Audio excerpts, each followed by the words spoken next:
Mesmo em situação de greve geral na Argentina, a aprovação da reforma trabalhista pela Câmara do país, que agora volta para o Senado depois que cerca de 30 modificações foram feitas no texto original e deve ser aprovada, referendada pelo presidente argentino. Vai lembrar que há muitas críticas contra o Milei pela aprovação dessa reforma, enquanto ele está em reunião do Conselho de Paz e pelas críticas da mídia argentina, se reunindo com líderes autoritários para discutir medidas autoritárias na faixa de Gaza. Vamos entender tudo isso? Se vocês querem entender um pouco mais sobre esses assuntos. E muito mais também sobre geografia, geopolítica, atualidades, política, polêmicas, enfim. Tudo para você se manter sempre bem atualizado. Já se inscreve no canal, deixa seu like e compartilha esse vídeo, que eu, professor Ricardo, conto muito com a sua ajuda. Belezinha? Vou deixar um recado rapidinho da nossa queridíssima parceiraça do canal. Galera, presta atenção que eu tenho uma super oportunidade para você. As melhores e mais tecnológicas roupas do Brasil, que são as roupas da Insider, é parceiraça aqui do canal e eu falo com muito orgulho porque adoro, meu guarda-roupa é praticamente só Insider e eles estão oferecendo para você a oportunidade para ter uma roupa altamente tecnológica, que desamassa com o calor do próprio corpo, que por ter uma sensação, não ter sido extremamente tecnológico, traz uma sensação de conforto térmico, evitando passar aquele calor, até evitando aquele mau cheirinho no final do dia e tal. E utilizando o meu cupom Prof. Ricardo, para quem for novo usuário, eles estão dando 20% de desconto. Se você for usuário recorrente, mais 10% de desconto. Lembrando que existem condições especiais de pagamento. Se você tem descontos que já tem no site, por exemplo, de kits e tal, o desconto ele é ainda maior para você ter acesso, por exemplo, a Tech T-shirt, que são as campeões ali, pelo menos para mim, né, galera? Sensacionais. Essa aqui que eu tô utilizando, que é a Core T-shirt, ela tem a gramatura um pouco mais grossa e ela esconde ali, né, alguma curvinha, tal, um pouco mais de desejar. Ela molda perfeitamente no seu corpo. Tem as bermudas, as cuecas. Aliás, pra quem é homem, cara, as cuecas são sensacionais, tá? Elas... eu não vou descrever de uma maneira tão, assim, aprofundada, né? Mas elas são sensacionais de confortáveis, recomendo demais. Eu tenho certeza que pra homens, mulheres, vários tamanhos, enfim, você vai achar a melhor roupa pra você ou pra eventual presente. Então, vou deixar o QR Code aqui na tela pra vocês ou o link na descrição. Tem acesso às melhores e mais tecnológicas roupas do Brasil, que são as roupas da Insider. Bom, galera, então bora lá pro vídeo, ó. Como eu trouxe para vocês na introdução, de fato, a Argentina está passando por momentos polêmicos. A gente já discutiu aqui no passado, né?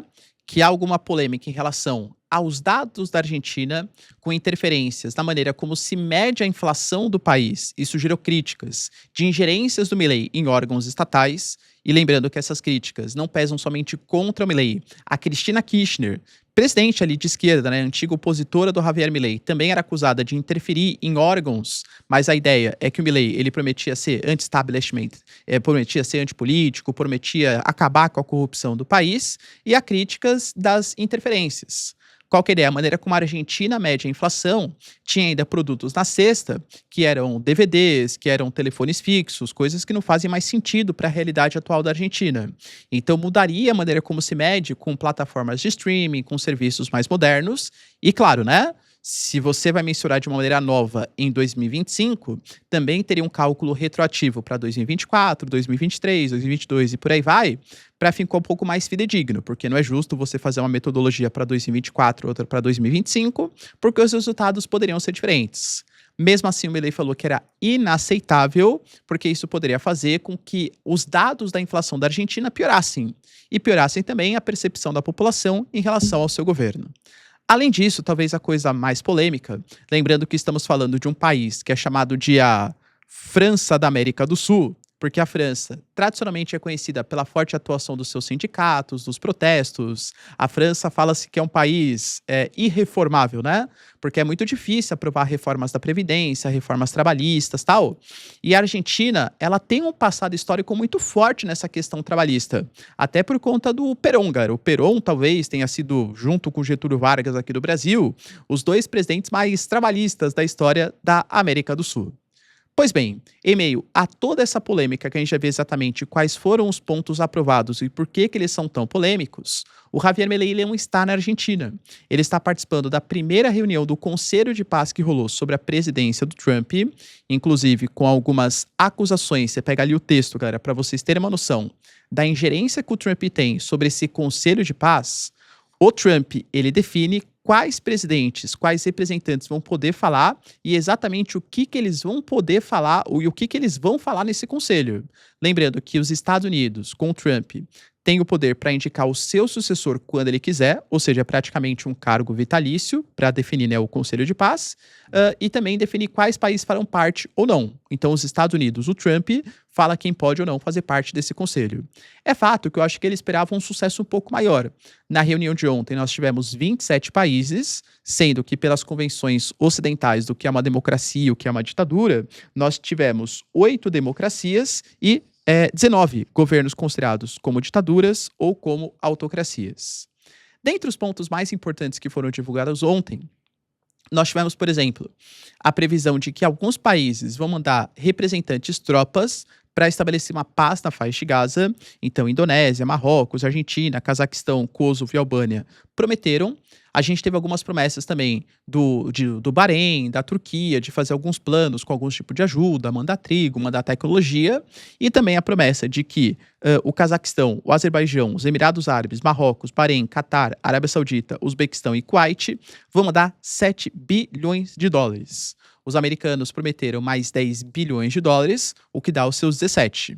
Segundo os ministros de Gaza e a própria União Europeia, para reconstruir o território de Gaza serão necessários de 70 a 80 bilhões de dólares.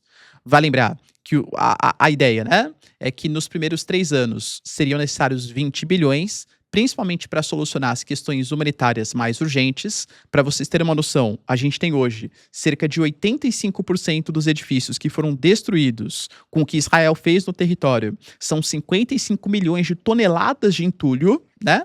E precisa de gastos urgentes para solucionar esses problemas infraestruturais, de falta de água, saneamento, comida, medicamentos, dentre outras coisas urgentes.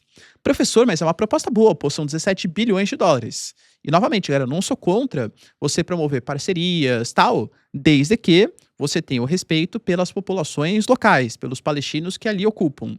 A grande questão é que talvez o grupo que esteja sendo menos escutado sejam justamente os palestinos. A única coisa que os palestinos, por enquanto, vão ter um pouco mais de autonomia é a convocação de uma espécie de polícia local que vai ajudar a desarmar o Hamas, mas também sob orientação desse Conselho de Paz.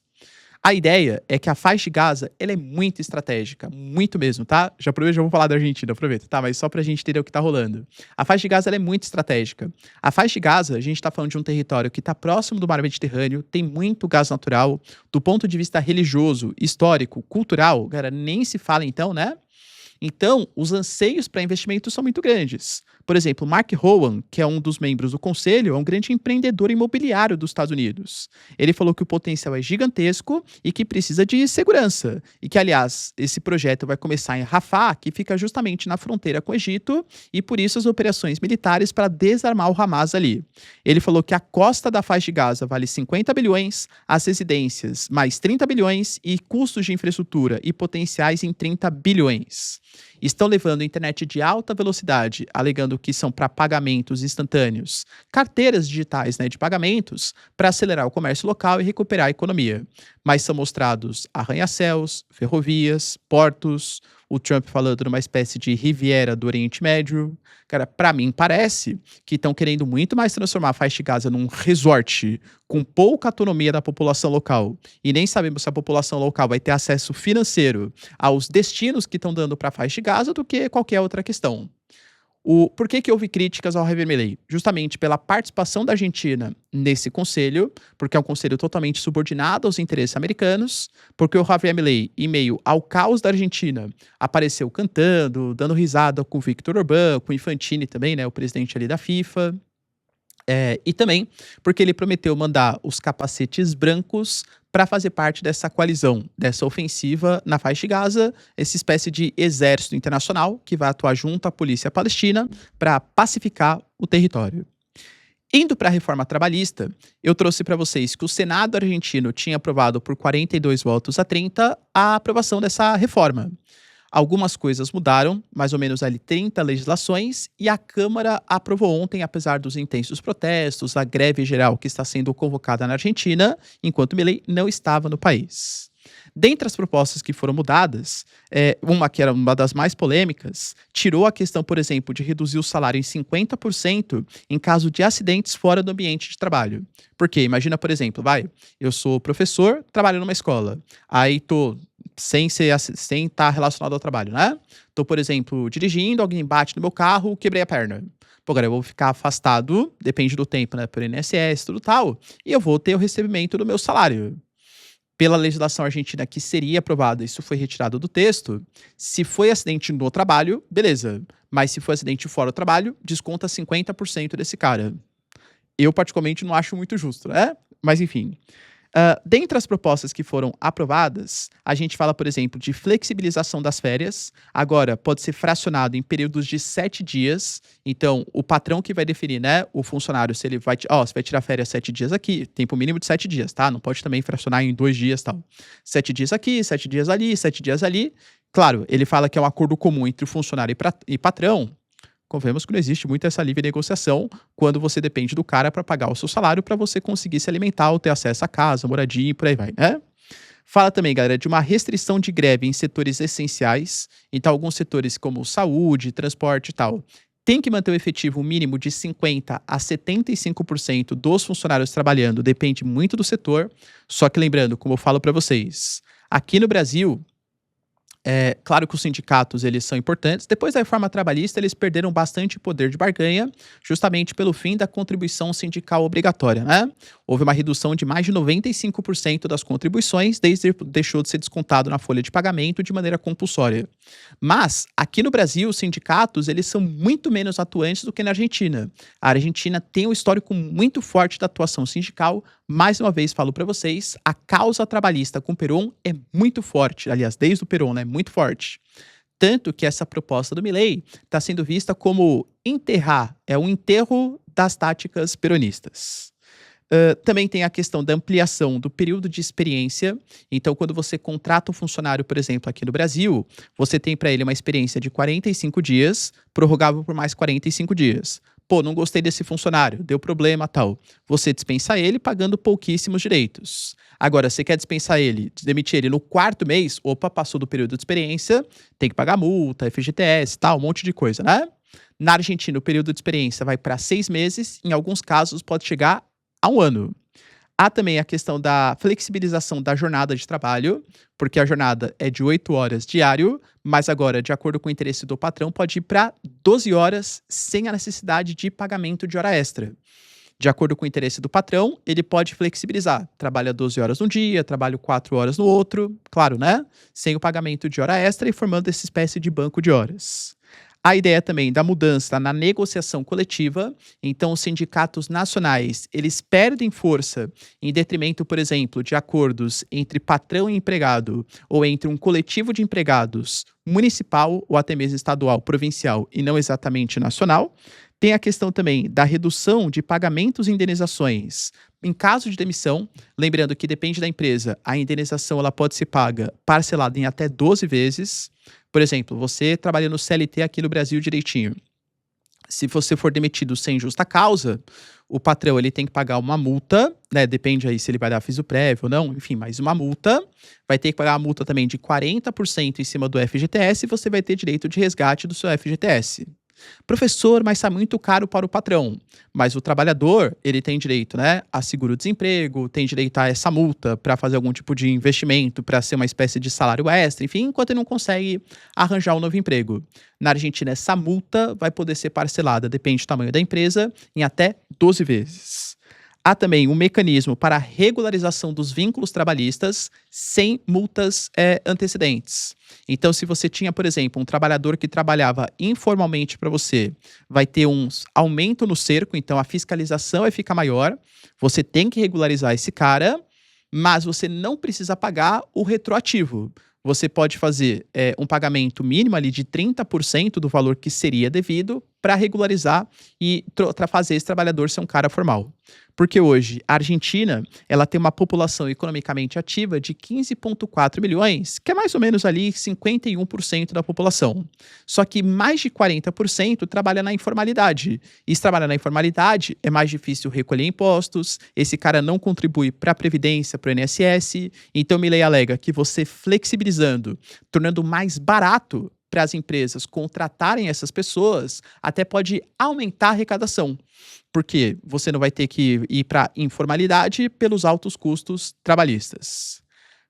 A Argentina tá um caos por conta disso, porque ao mesmo tempo que o Milei ele promete uma flexibilização, um liberalismo maior, alegando que isso pode criar mais emprego, melhorar a economia do país, atrair mais investimentos estrangeiros, perder alguns direitos em um país com uma causa trabalhista tão forte é algo caótico.